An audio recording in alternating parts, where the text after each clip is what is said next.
Hello my dear students, I welcome you all to Amazon Academy.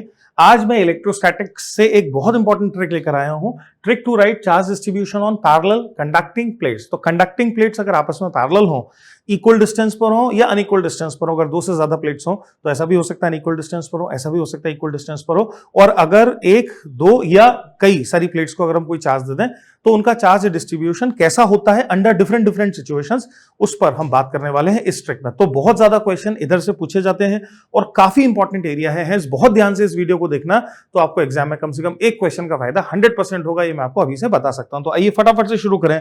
आज की जो trick है वो हमसे क्या कहती है, तो मैं पहले दो प्लेट्स को एज एन एग्जांपल लेकर चल रहा हूं। तो मान लेते हैं मेरे पास दो कंडक्टिंग प्लेट्स हैं which have been kept parallel to each other, है ना, एक दूसरे से पैरेलल रखी गई हैं। ऐसे मान लेते हैं प्लेट ए और प्लेट बी, दो प्लेट्स हैं मेरे पास, ठीक है। और इन दोनों में से किसी को भी, किसी भी एक को या दोनों को मैंने कुछ चार्जेस दे दिए। जैसे फॉर एग्जांपल मान लेते हैं कि मैंने प्लेट ए को कोई चार्ज दे दिया Q और प्लेट बी को कोई चार्ज नहीं दिया है। और अब मुझे बताना है कि डिस्ट्रीब्यूशन जो होगा वो कैसा डिस्ट्रीब्यूशन होगा कंडक्टिंग प्लेट्स है। तो जो ट्रिक है ध्यान से समझना और उसको देखना। जो ट्रिक है वो ये है कि अगर प्लेट्स दो हो या दो से ज्यादा हो पर अगर वो आपस में कनेक्टेड नहीं है और अर्थड नहीं है, आपस में कनेक्टेड नहीं है जैसा कि अभी दिख रहा है, और अर्थड नहीं है, अगर ऐसा है तो जो सबसे लेफ्ट वाली प्लेट है उसकी जो लेफ्ट सरफेस है दैट मींस ये वाली सरफेस, और जो सबसे राइट वाली प्लेट है उसकी जो राइट सरफेस है दैट मींस ये वाली जो सरफेस है, इन पर हमेशा ही इक्वल चार्जेस आएंगे।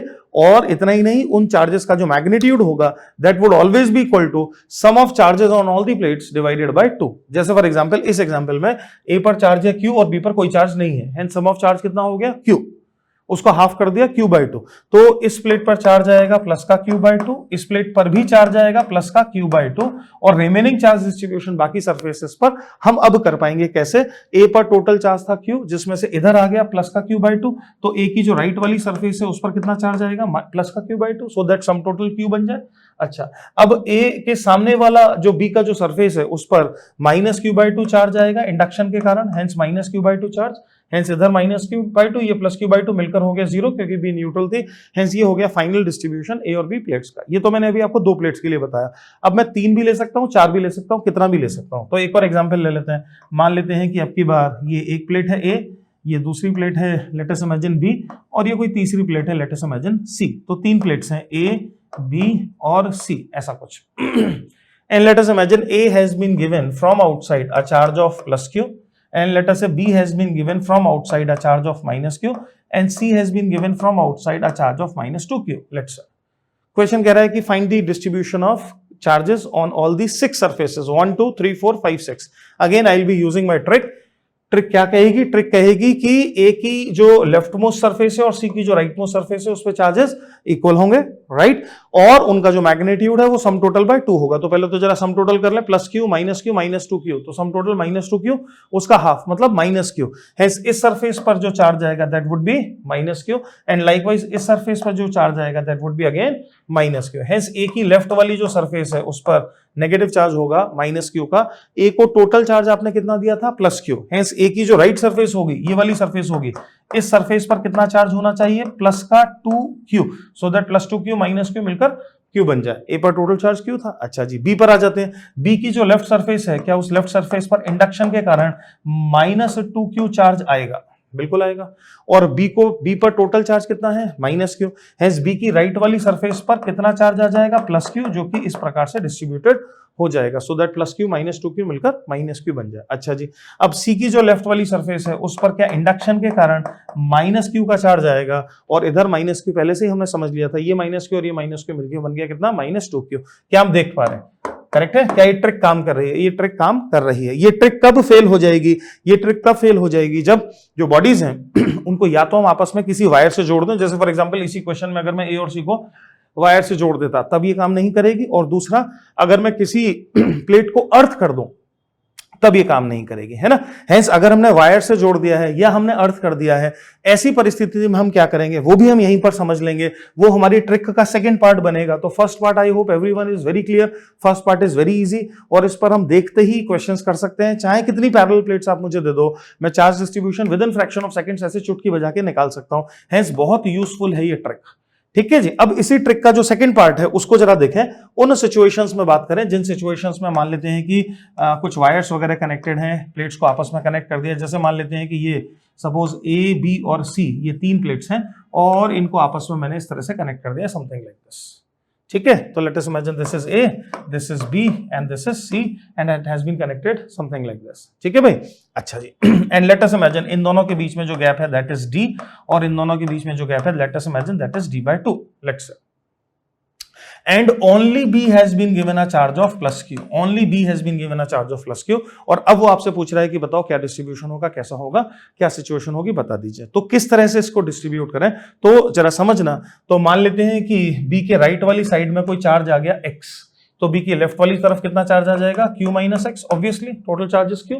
अच्छा, X को मैंने पॉजिटिव की तरह सोचा है, हेंस C की लेफ्ट साइड में कितना चार्ज आ जाएगा, माइनस X, और ऐसे ही इसके राइट साइड में कितना चार्ज आ जाएगा, माइनस का Q minus X। I hope everyone is understanding. अच्छा, A and C combinedly neutral थे, A and C combinedly neutral थे ना। अच्छा, तो A की लेफ्ट साइड में कितना चार्ज है, माइनस का Q माइनस X, और C की लेफ्ट साइड में कितना चार्ज है, माइनस एक्स। हेंस ए और सी पर अभी कितना चार्ज है, तो ए और सी पर अभी जो चार्ज है that is minus Q. A और सी कंबाइंड पर जो चार्ज है that is minus Q, and A और सी न्यूट्रल थे। Hence plus Q charge A की लेफ्ट सरफेस और सी की राइट सरफेस पर होगा और इक्वल होगा। Hence plus Q/2 charge, that means दोनों का सम टोटल प्लस क्यू बनेगा। Hence plus Q/2 charge A की लेफ्ट सरफेस और सी की राइट सरफेस पर प्लस Q/2 चार्ज होगा। क्या हम यहां तक समझ पा रहे हैं? ठीक है, अभी भी x की वैल्यू अभी हमें नहीं पता, उस वैल्यू को निकालने के लिए अब हम ट्रिक का जो दूसरा पार्ट है उसको फॉलो करेंगे, उसको समझने की कोशिश करेंगे। जैसे फॉर एग्जांपल ये पॉजिटिव चार्ज की तरह अगर देख रहे हैं और इसको नेगेटिव की तरह देख रहे हैं, तो क्या यहां पर एक इलेक्ट्रिक फील्ड बन रही होगी, let us call it as E1। सही है। एंड सिमिलरली ये अगर प्लस एक्स की तरह देख रहे हैं और वो माइनस एक्स है, तो क्या यहां भी एक इलेक्ट्रिक फील्ड बन रही होगी, let us call it as E2। Are you with me? Correct है। अच्छा जी, अगर मैं VA माइनस VB लिखूं, VA माइनस VB लिखूं, तो क्या VA माइनस VB का वैल्यू होगा माइनस का E1 into d. VA minus VB का वैल्यू होगा माइनस E1 इंटू डी, देखो ध्यान से। और अगर मैं VB माइनस VC लिखूं तो उसका वैल्यू होगा प्लस E2 इंटू d/2। अगर मैं VB माइनस VC लिखूं तो उसका वैल्यू होगा प्लस का E2 इंटू d/2। ये कैसे हो गया? ये हम जानते हैं कि फील्ड के डायरेक्शन में पोटेंशियल हमेशा गिरता है, इलेक्ट्रिक फील्ड हमेशा हायर पोटेंशियल से लोअर पोटेंशियल की तरफ जाती है ना। और अगर ये इलेक्ट्रिक फील्ड चूंकि यूनिफॉर्म है, एज यूनिफॉर्म इलेक्ट्रिक फील्ड को मैं जो गैप है उससे मल्टीप्लाई कर दूं तो मुझे पोटेंशियल डिफरेंस मिल जाता है। अच्छा जी, चूंकि ए और सी आपस में कनेक्टेड है, हेंस VA माइनस VC की क्या वैल्यू है, VA माइनस VC की वैल्यू है 0। हेंस अगर मैं दोनों इक्वेशंस को ऐड कर दूं तो क्या मुझे 0 आना चाहिए, right. Hence minus E1 into d plus E2 into d/2 plus E2 into d/2 should be equal to 0, और E1 is equal to E2/2। क्या ये रिलेशनशिप हम समझ पा रहे हैं? मैग्नीट्यूड वाइज E1 का मैग्नीट्यूड E2/2 के बराबर होना चाहिए। अब आखिरी चीज और समझ लेते हैं, E1 का जब हम मैग्नीट्यूड लिखेंगे, है ना, E1 इस स्पेस में जब हम इलेक्ट्रिक फील्ड लिखना चाहेंगे, जैसे सपोज मैं आपसे कह देता कि यहाँ एक पॉइंट नंबर 1 पर इलेक्ट्रिक फील्ड बताओ, तो क्या आप समझ रहे हैं पॉइंट नंबर 1 पर ये प्लस Q/2 और ये वाला प्लस Q/2 दोनों मिलकर 0 इलेक्ट्रिक फील्ड पैदा करेंगे। ये वाला प्लस Q/2 इधर और ये प्लस Q/2 इधर, हेंस ये दोनों की इलेक्ट्रिक फील्ड कट जाएगी। अच्छा, सिमिलरली ये वाला प्लस एक्स और ये वाला माइनस एक्स मिलकर 1 पॉइंट पर क्या इलेक्ट्रिक फील्ड पैदा करेंगे, ये भी 0 पैदा करेंगे। हेंस 1 पॉइंट पर इलेक्ट्रिक फील्ड केवल ये माइनस Q माइनस एक्स और प्लस Q माइनस एक्स की वजह से होगी। दोनों की वजह से σ/2 एप्सिलॉन नॉट के कारण बना σ/ε0। अगर हर प्लेट का क्रॉस सेक्शनल एरिया A है ना भाई, हेंस तो E1 की जो वैल्यू हो जाएगी वो हो जाएगी Q माइनस एक्स जो चार्ज है डिवाइडेड बाय A, ये बनेगा sigma divided by epsilon nought. Hence Q minus x divided by A epsilon not, this is E1। And similarly E2 जब मैं लिखूंगा तो क्या E2 इलेक्ट्रिक फील्ड इस प्लस एक्स और माइनस एक्स के पेयर के कारण बन रही होगी। हेंस E2 की जो वैल्यू हो जाएगी वो हो जाएगी x divided by A epsilon nought, और 2 तो था ही, ठीक है। Hence A epsilon nought and A epsilon nought will get cancelled out. Q minus x is equal to x/2 और Q is equal to 3x/2। Hence Q is equal to 3x/2 और x is equal to 2q/3। क्या हमें x की value known हो गई? बिल्कुल known हो गई। क्या अब हम किसी भी सरफेस पर चार्ज का जो डिस्ट्रीब्यूशन है क्या उसको बहुत इफेक्टिवली बता सकते हैं? Hence ट्रिक का जो सेकंड पार्ट है वो आपसे पोटेंशियल डिफरेंस की बात कर रहा है और पोटेंशियल डिफरेंस की मदद से हम चार्ज डिस्ट्रीब्यूशन निकाल सकते हैं ऑन पैरेलल कंडक्टिंग प्लेट्स। उम्मीद कर रहा हूं कि आप समझ पा रहे हैं। इसी चीज को मैं चाहता तो एक और तरीके से भी कर सकता था। मैं चाहता तो कैपेसिटर की जो डेफिनेशन या कैपेसिटेंस की जो कहानी है Q is equal to CV, आप जानते हैं Q is equal to CV, hence potential difference V is nothing but Q divided by C। हम इसका भी इस्तेमाल कर सकते थे। इसको अगर एक कैपेसिटर की तरह देखते है ना भाई, एप्सिलॉन नॉट A/D उसकी कैपेसिटेंस होती, इसको भी एक कैपेसिटर की तरह देखते, एप्सिलॉन नॉट A/D/2 उसकी कैपेसिटेंस होती। सही है। हेंस इसको अगर एक कैपेसिटर की तरह देखते हैं और उसकी कैपेसिटेंस होती C, तो इस वाले कैपेसिटर की कैपेसिटेंस कितनी हो जाती? 2C। तो देखो दूसरा जो तरीका हो सकता है वो भी सीख लो, कभी इसका भी इस्तेमाल करना पड़ जाता है। हेंस एप्सिलॉन नॉट A/D को अगर हम C बोल रहे हैं तो ये कैपेसिटर बना जिसकी कैपेसिटेंस है C, तो यहां केवल गैप D/2 है, हेंस इस कैपेसिटर की कैपेसिटेंस बनी 2C। ठीक है, करेक्ट है। फिर VA माइनस VB की वैल्यू जो इलेक्ट्रिक फील्ड से लिखी थी वो मैं चाहूं तो कैपेसिटेंस की मदद से भी लिख सकता हूं। तो VA माइनस VB की वैल्यू हो जाएगी माइनस का Q minus of X divided by C। And similarly VB minus VC की वैल्यू हो जाएगी, चार्ज कितना है X डिवाइडेड बाय 2C, इसकी वैल्यू हो जाएगी X divided bye 2C। And again हम इन दोनों का सम टोटल उठा के जीरो कर दें, तो जैसे इलेक्ट्रिक फील्ड में रिलेशन आया था ऐसे अगर इन दोनों का सम टोटल जीरो कर दें तो क्या Q minus x is equal to x/2, यही इक्वेशन हमें वापस मिल जाएगी। देखो ध्यान से, Q minus x is equal to x/2, ये इक्वेशन हमें यहां से मिल जाएगी। दोनों का sum total is equal to zero कर दिया, right. Again I can conclude कि x का वैल्यू है 2q/3। तो मैंने तीन बातें आपको बताई हैं, जो मैं ट्रिक सिखा रहा हूं उसमें तीन बातें हैं। क्या है वो तीन बातें? तीनों को कंक्लूड करें। पहली बात क्या कि अगर आइसोलेटेड हैं प्लेट्स, जैसा कि इस एग्जांपल में था आइसोलेटेड है, आपस में कनेक्टेड नहीं है, अर्थ नहीं है, अगर ऐसा है तो बहुत आसान है, आपने कुछ भी नहीं करना है। जो फर्स्ट प्लेट का लेफ्ट साइड है और लास्ट प्लेट का राइट साइड है उस पर चार्जेस बराबर होंगे और उसकी जो वैल्यू होगी that is total charge divided by 2। ठीक है, उसको लेते हुए डिस्ट्रीब्यूशन करते जाएं। अच्छा जी, अगर प्लेट्स आपस में कनेक्टेड हैं या कोई अर्थ है, ऐसा अगर कुछ है तो फिर हम चार्ज डिस्ट्रीब्यूशन करेंगे और चार्ज डिस्ट्रीब्यूशन के बाद हम पोटेंशियल कंसेप्ट का इस्तेमाल करेंगे, जो दो तरीके से किया जा सकता है। E.dr is equal to minus dV concept से भी हम पोटेंशियल डिफरेंस लिख सकते हैं और उधर कैपेसिटेंस की मदद से V is equal to Q/C की मदद से भी हम पोटेंशियल डिफरेंस लिख सकते हैं। तो ये दो टूल हैं जिसकी मदद से ऐसा किया जाता है। अगर ये तीनों बातें हमें अच्छे से समझ में आ गई हैं तो अब आ जाइए क्वेश्चंस को देखते हैं और कैसे किन क्वेश्चंस में क्या चीज लगेगी। Let us try to understand, और ये बहुत बहुत ज्यादा इंपॉर्टेंट है। पहला क्वेश्चन देखिए, जरा सॉल्व करने की कोशिश करिए, वीडियो को पॉज करिए, अपने आप जरा सॉल्व करिए कैसे करोगे। तो तीन प्लेट दिखाई दे रही है मुझे, है ना भाई, A, B और C, और क्वेश्चन कह रहा है कि मुझे प्लेट C पर फाइनल चार्ज डिस्ट्रीब्यूशन, मुझे बता दो final charge distribution on plate C। What is the final charge distribution on plate C? क्या ये ट्रिक का जो इनिशियल वाला हिस्सा था, क्या ये वो वाला केस है? क्या ये ना तो आपस में कनेक्टेड है ना ही अर्थ है, hence it is very very easy. तो मैं क्या करूं, सम टोटल करूं चार्ज का।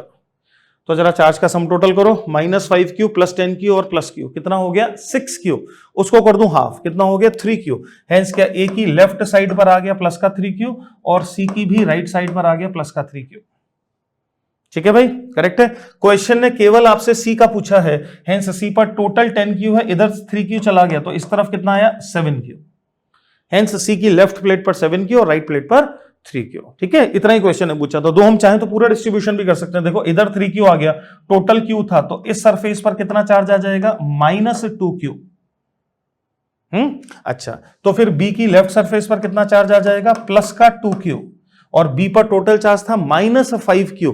हेंस B की राइट सरफेस पर कितना चार्ज आ जाएगा -7q।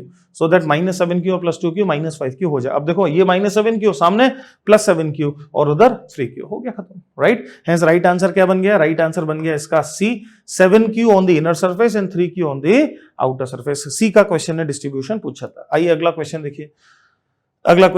अगेन सबसे पहले हमें क्या देखना चाहिए, कहीं प्लेट्स कनेक्टेड तो नहीं है, कहीं अर्थ तो नहीं है, ऐसा कुछ नहीं है ना भाई। Hence it is again a very simple वाला केस, इजी वाला केस। क्या करें, सारे चार्ज का सम टोटल करें। तो देखो जरा चार्ज का sum total 5C 5 coulomb plus 4 coulomb minus 3 coulomb, कितना हो गया 6 कूलम। 5 4 9 -3 कितना 6, आधा कर देते हैं 3c, हेंस इधर कितना आ गया प्लस का 3c, और ऐसे इधर कितना आ गया प्लस का 3c। सही है। और डिस्ट्रीब्यूशन देखें, टोटल कितना था -3c, इधर आ गया है प्लस का 3c, हेंस ए की राइट साइड में कितना charge -6c, -6c plus 3c will give you -3c। Hence B के लेफ्ट सरफेस पर कितना चार्ज प्लस का 6c, बी पर टोटल कितना था 4c, हेंस बी की राइट सरफेस पर कितना चार्ज -2c। अच्छा जी, तो सी की लेफ्ट सरफेस पर कितना चार्ज प्लस का 2c and then plus 2c plus 3c मिलकर 5c। अब वो क्या चाहता है, charge that appear on the left surface of plate B, left surface of plate B की लेफ्ट सरफेस पर क्या चार्ज अपीयर हो रहा है 6c। तो आंसर हो गया ए 6c। इट्स वेरी इजी, कर लिया होगा सबने, बहुत इजी है। ठीक, अच्छा जी, अब हम थोड़ा सा आगे बढ़ जाते हैं और थोड़ा टफ वाली सिचुएशन को देखते हैं। तो अर्थ है, दोनों तरफ अर्थ है देख रहे हैं आप, और डी प्लेट सेपरेशन आपस में बराबर है, और प्लेट ए और प्लेट डी अर्थ है। 4 parallel large plates are separated by equal distance d as shown in this figure. Then the area of each of the plate is s. Find the potential difference between plate B and C. Find the potential difference between plate B and C if the plate B is given a charge of Q. तो plate B has been given a charge of Q. क्या करें, कैसे करें, क्या किया जाए? तो मान लेते हैं प्लेट बी के राइट साइड में कोई चार्ज आ गया x प्लस का, तो प्लेट बी के लेफ्ट साइड में कितना चार्ज आ जाएगा q माइनस एक्स प्लस का। सही है। तो ए की राइट साइड में कितना चार्ज आ जाएगा, यहां कितना चार्ज आ जाएगा माइनस का q माइनस एक्स। आमने सामने हमेशा इक्वल एंड अपोजिट पेयर बनेंगे। ये प्लस एक्स, तो इधर कितना आ जाएगा माइनस एक्स। सी न्यूट्रल था, तो इधर कितना आ जाएगा प्लस एक्स, इस तरफ कितना आ जाएगा माइनस एक्स। ठीक है, करेक्ट है ऐसा है। अच्छा जी, तो अच्छा जी, अब समझना, चूंकि ए अर्थ है, ए की लेफ्ट सरफेस पर, और ऐसे ही चूंकि डी अर्थ है, तो डी की राइट सरफेस पर कोई भी चार्ज नहीं होगा, और ए और डी कंबाइंड पर अब नेट चार्ज हो सकता है। हेंस ए और डी कंबाइंड पर नेट चार्ज आपको दिखाई दे रहा है, और इसकी लेफ्ट पर और डी की राइट पर कोई चार्ज नहीं होगा। तो ये हो गया मेरा फाइनल चार्ज का डिस्ट्रीब्यूशन। मैंने एक ही अननोन इमेजिन किया है एक्स। हेंस कोई भी इक्वेशन बना लो तो उसको सॉल्व किया जा सकता है। जैसे फॉर एग्जांपल, अब अगर आप इलेक्ट्रिक फील्ड को देखें, है ना भाई, तो जो इलेक्ट्रिक फील्ड बनेगी उसको अगर देखें, तो ये प्लस क्यू माइनस एक्स, ये माइनस क्यू माइनस एक्स, तो क्या इलेक्ट्रिक फील्ड एक इलेक्ट्रिक फील्ड ऐसे बनेगी? बिल्कुल ऐसे बनेगी। सिमिलरली ये प्लस एक्स वो माइनस एक्स, तो क्या एक इलेक्ट्रिक फील्ड ऐसे बनेगी? बिल्कुल बनेगी। और ऐसे ये प्लस एक्स वो माइनस एक्स, तो क्या एक इलेक्ट्रिक फील्ड ऐसे बनेगी, है ना। तो 3 तरह की इलेक्ट्रिक फील्ड बन रही होंगी। मैग्नीट्यूड वाइज लिखूं तो this is E1, this is E2 and this is late us imagine E3। और अब अगर हम ए से बी से सी से होते हुए डी जाएं, that means VA minus VB plus VB minus VC plus VC minus VD लिखें, तो आंसर आएगा 0, क्योंकि VA और VD दोनों ही 0 पोटेंशियल पर हैं। हेंस मैं जो यूज कर रहा हूं वो है VA minus VB plus VB minus VC plus VC minus VD is equal to 0। समझ में आनी चाहिए बात? ठीक है। अच्छा जी, VA माइनस VB की वैल्यू बताओ। VA माइनस VB का क्या वैल्यू होगा? VA माइनस VB अगर मैं इलेक्ट्रिक फील्ड की मदद से लिखना चाहूं, तो हम इलेक्ट्रिक फील्ड के अपोजिट डायरेक्शन में चलेंगे, तो it would be minus E1 into d. So this would be like minus of E1 into d. Are you with me? Minus of E1 into d. Likewise VB minus VC would be plus E2 into d, plus E2 into d, and ऐसे ही VC minus VD would be plus का E3 into d is equal to 0। अब इनकी values रख देते हैं। तो E1 की जब आप वैल्यू रखोगे, तो क्या E1 केवल प्लस क्यू माइनस एक्स और माइनस क्यू माइनस एक्स की वजह से इलेक्ट्रिक फील्ड बनेगा sigma by epsilon nought, that means Q minus x by A epsilon nought. Hence d हटा दूं अगर मैं, तो मुझे दिखाई देगा E1 is equal to E2 plus E3, मुझे दिखाई देगा ये। और अब मैं सबकी वैल्यू रख रहा हूं, मैग्नीट्यूड रख रहा हूं। E1 का मैग्नीट्यूड है Q minus of x divided by A epsilon nought is equal to E2 का मैग्नीट्यूड है x divided by A epsilon nought, x divided by A epsilon nought, और ऐसे ही E3 का भी मैग्नीट्यूड है x divided by A epsilon nought, x divided by A epsilon nought. इसको solve कर लेते हैं। तो ए एप्सिलॉन नॉट तो कैंसिल आउट हो गया, वो उधर जाके 3x बन गया। हेंस x की जो वैल्यू आ गई दैट इज कितना q बाय 3। तो x is basically q by 3। समझ में आ गई बात? हमें क्या पूछा था क्वेश्चन है potential difference between plate B and C, तो हमें पूछा था VB माइनस VC, मतलब कि ये, मतलब कि E2 इंटू डी। ठीक है, E2 इंटू डी, और E2 की वैल्यू कितनी थी x by A epsilon nought. Hence VB minus VC which was equal to E2 into d E2 into D which is further equal to E2 का value x by epsilon naught और x का value q by 3, hence q by 3 epsilon naught into D. So QD divided by 3 epsilon naught, QD divided by 3 epsilon naught और a का term और आएगा, a का term और आएगा, तो QD divided by 3 epsilon naught a would be the right answer. क्या आप मेरी बात समझ पा रहे हैं? करेक्ट है? तो QD divided by 3 epsilon naught a इसका आंसर हो जाएगा और ये बड़ा फटाफट किया जा सकता है, ठीक है। आप चाहते तो इसको कैपेसिटेंस वाले फंडों से भी कर सकते थे, जो मैंने आपको अल्टरनेट मेथड बताया उससे भी कर सकते थे। कैसे? तीनों गैप डी डी डी हैं, क्रॉस सेक्शनल एरिया भी एक जैसा है और मीडियम भी तीनों केस में वैक्यूम है, हेंस इसकी कैपेसिटेंस अगर सी हो गई तो क्या इसकी भी सी हो गई, क्या इसकी भी सी हो गई, और सी का कैपेसिटेंस सी का वैल्यू कितना हो गया, epsilon nought A by d. Are you with me? Hence V A minus V B और ये सब चीजों को जो इलेक्ट्रिक फील्ड के फॉर्म में लिखा, क्या मैं इसको कैपेसिटेंस के फॉर्मूले से भी लिख सकता था? क्या मैं इसको कैपेसिटेंस की मदद से भी लिख सकता था? बिल्कुल लिख सकता था। तो अगर V A minus V B को हम कैपेसिटेंस के पॉइंट ऑफ व्यू से लिखते हैं, V is equal to Q by C, तो हो जाता माइनस का Q minus X, V A minus V B की जो वैल्यू है वो हो जाती माइनस का Q minus x by C, ये होता V A minus V B. Similarly V B minus V C की वैल्यू होती X divided by C plus X divided by C, और ऐसे ही X divided by C should be equal to this entire thing should be equal to 0। इसको भी solve कर लेते तो भी हमें x equal to Q by 3 ही आता है, ठीक है। तो दोनों में से कोई भी तरीके से आप फॉलो करें तो आपको वही रिजल्ट आ जाएगा। अब एक और क्वेश्चन देखते हैं और थोड़ा सा डिफिकल्ट।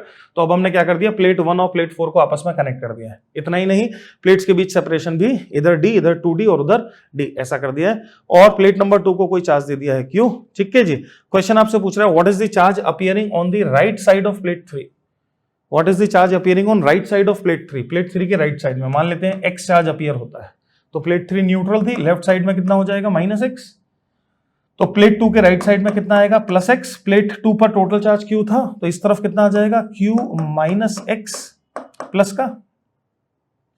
प्लेट 1 के राइट साइड में कितना हो जाएगा माइनस का q माइनस x, ठीक है। अच्छा इधर आ जाए, ये x तो इधर माइनस x। अच्छा प्लेट 1 और प्लेट 4 कंबाइंडली न्यूट्रल है। प्लेट 1 के लेफ्ट साइड में है चार्ज माइनस का q minus x left side में, और प्लेट 4 के लेफ्ट साइड में चार्ज कितना है माइनस एक्स। इन दोनों का सम टोटल कितना हो गया minus q।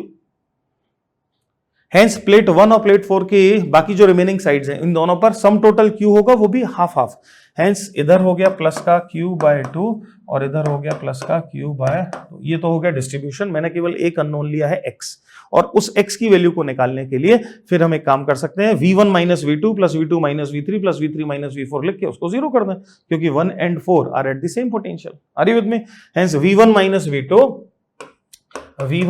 v2 plus v2 minus v3 plus v3 minus v4 is equal to 0। कर सकते हैं, बिल्कुल कर सकते हैं, ठीक है जी। मान लेते हैं इस बार मैं कैपेसिटेंस वाले फंडों से अगर करूं तो सबका क्रॉस सेक्शनल एरिया एक जैसा है। मान लेते हैं A है, तो C को अगर epsilon not A by D की तरह डिफाइन कर दें, ठीक है। Capacitance C is epsilon not A by D, hence ये हो गया C, ये हो गया C, और यहाँ गैप है 2D का, तो ये कितना हो गया C by 2।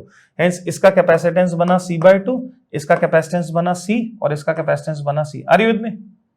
Now let us write v1 minus v2, तो v1 माइनस v2 की वैल्यू होगी minus q minus x minus of q minus x divided by c। v2 minus v3 की वैल्यू होगी प्लस का x divided by c by 2, plus का x divided by c by 2, और v3 minus v4 की value होगी plus का x divided by c plus का x divided by c, and that is equal to 0, ठीक है। तो c का टर्म तो कट गया नीचे से, अब जो बचा है वो बचा है minus q plus x, minus का q प्लस का x यहां। अच्छा यहां आया 2x plus 2x plus x is equal to 0, और x का वैल्यू कितना आ गया q by 4, hence x is nothing but plus का q by 4। This is the answer, q by 4 ये आंसर है। समझ में आती है बात? बहुत आसान, राइट। तो इस ट्रिक की मदद से बहुत जल्दी, ये काफी डिफिकल्ट है, they are not easy, they are quite difficult situations, और हम अगर ट्रिक को समझ जाएं बहुत अच्छे से तो फटाफट सॉल्व कर सकते हैं विदाउट टेकिंग एनी टाइम। ये तो मैं आपको थोड़ा समझा रहा हूं, इस वजह से थोड़ा समय दिख रहा है, अदरवाइज मैं इसको फ्रैक्शन ऑफ सेकंड्स में, हार्डली 30 सेकंड 40 सेकंड्स में इसको सॉल्व करके छोड़ सकता हूं। एक और तरह की वैरायटी हो सकती है, उसको टच करने के लिए मैंने एक एग्जांपल और ले लिया, जैसे 3 अनचार्ज्ड किसी पे भी चार्ज नहीं है, conducting large plates are placed parallel to each other in a uniform electric field, find the induced charge density on each surface of each plate, right. तो हमें इंड्यूस्ड चार्ज डेंसिटी तीनों plate की जो surfaces होंगी 1 की, 2 की और 3 की पर इंड्यूस्ड चार्ज डेंसिटी बतानी है, ठीक है। और एक एक्सटर्नल इलेक्ट्रिक फील्ड ई है और इन प्लेट्स को पहले से कोई चार्ज नहीं दिया गया था, ठीक है जी। तो लेट अस इमेजिन, मैं डायग्राम को थोड़ा ब्रॉड करके दिखाऊं तो सिचुएशन कुछ इस प्रकार की है, ऐसा, ठीक है। ये 3 प्लेट्स हैं और एक एक्सटर्नल इलेक्ट्रिक फील्ड है ई, ये एक एक्सटर्नल इलेक्ट्रिक फील्ड है ई, ठीक है। अच्छा, चार्ज डिस्ट्रीब्यूशन की बात करते हैं पहले। तो लेट अस इमेजिन कोई चार्ज लेट अस इमेजिन यहां कोई चार्ज आ जाता है +x सपोज, है ना।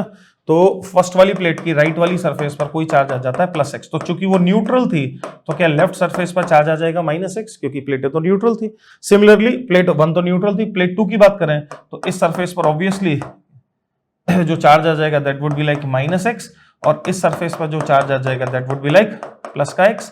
सिमिलरली इस सरफेस पर जो चार्ज आएगा that would be like -x, और इस सरफेस पर जो चार्ज आएगा that would be like +x। Hence distribution तीनों में एक जैसा ही होगा। हेंस ऑप्शन में भी हमें वो 2 ही बात बता रहा है, दैट मींस लेफ्ट और राइट का डिस्ट्रीब्यूशन बता दिया है, हर एक प्लेट पर आइडेंटिकल डिस्ट्रीब्यूशन होगा और हमें केवल x की वैल्यू निकाल लेनी है, बस और कुछ भी नहीं करना है। उसको निकालने के लिए देखो मैं बहुत इंपॉर्टेंट बात का इस्तेमाल करूंगा। अगर मैं कंडक्टर के अंदर कोई पॉइंट ले लूं, जैसे यहां पर अगर कोई पॉइंट दिखा दूं और इस पॉइंट पर इलेक्ट्रिक फील्ड निकालने की कोशिश करो, चूंकि ये पॉइंट कहां है कंडक्टर के अंदर, हेंस इस पॉइंट पर resultant electric field should be 0। Resultant means resultant because of 1 2 3 4 5 6 charge distribution and external electric field, इन सब का रिजल्टेंट उस पॉइंट पर 0 बनेगा, ठीक है। तो आ जाओ जरा इन सब का रिजल्टेंट इस पॉइंट पर लिखने की कोशिश करें। ये +x और -x कंबाइंडली 0 बनाएंगे, ये वाला +x और ये वाला -x भी कंबाइंडली 0 बनाएंगे। ये वाला जो -x है ये लेफ्ट साइड में इलेक्ट्रिक फील्ड बनाएगा और ये +x भी लेफ्ट साइड में इलेक्ट्रिक फील्ड बनाएगा। हेंस इस -x और उस +x के कारण इस पॉइंट पर लेफ्ट साइड में इलेक्ट्रिक फील्ड बनेगी और ये इलेक्ट्रिक फील्ड राइट साइड में है ही, ये दोनों मैग्नीट्यूड वाइज बराबर हो गए अगर तो रिजल्टेंट इलेक्ट्रिक फील्ड 0 हो जाएगी। हेंस इस -x के कारण इस पॉइंट पर जो इलेक्ट्रिक फील्ड बनेगी मैं रिजल्ट यूज करूंगा σ/2 ε0। हेंस वो लेफ्टवर्ड होगा σ/2 ε0। ये भाई साहब भी जो यहां बनाएंगे वो भी σ/2 ε0 होगा। सिग्मा दोनों का एक जैसा है क्योंकि इस पर चार्ज और मैग्नीट्यूड वाइज एक जैसा है। हेंस इन दोनों का कंबाइंड अगर मैं लिखूं तो वो हो जाएगा सिग्मा विच इज x/a/ε0। ये मैंने क्या किया, ये मैंने इस -x और उस +x की वजह से कंबाइंड इलेक्ट्रिक फील्ड की लेफ्ट डायरेक्शन में, और ये किसके इक्वल हो जाना चाहिए, मैग्नीट्यूड वाइज ई के, करेक्ट है। Hence charge per unit area की वैल्यू कितनी आ रही है, ε0 e x/a। Charge per unit area x/a की जो वैल्यू आ रही है वो कितनी आ रही है, ε0 e। Are you with me.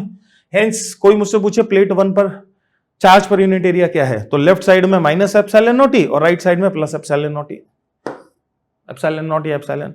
Similarly plate 2 पर भी सेम स्टोरी, प्लेट 3 पर भी सेम स्टोरी। हेंस क्या जो डिस्ट्रीब्यूशन है चार्ज का, क्या वो ऑप्शन नंबर ए से तीनों प्लेट्स का जस्टिफाई हो रहा है। तीनों ही प्लेट पर एक जैसा डिस्ट्रीब्यूशन होगा जो कि हमारा ऑप्शन नंबर ए कह रहा है। तो मैं उम्मीद करूंगा कि ये ट्रिक आप बहुत अच्छे से समझ गए हैं और इसका एग्जाम में आप इस्तेमाल भी करेंगे। बहुत ही ज्यादा इंपॉर्टेंट है, संभाल के रखने जैसा है और इसको आप यूज करें, डे टू डे में यूज करें, जब आप क्वेश्चन सॉल्व करें तब यूज करें, सो दैट ये बैठ जाए आपके दिमाग में बहुत अच्छे से। Thank you very much, happy learning. For detailed videos, daily practice problems and live chat, visit academy.amazon.in or download the app.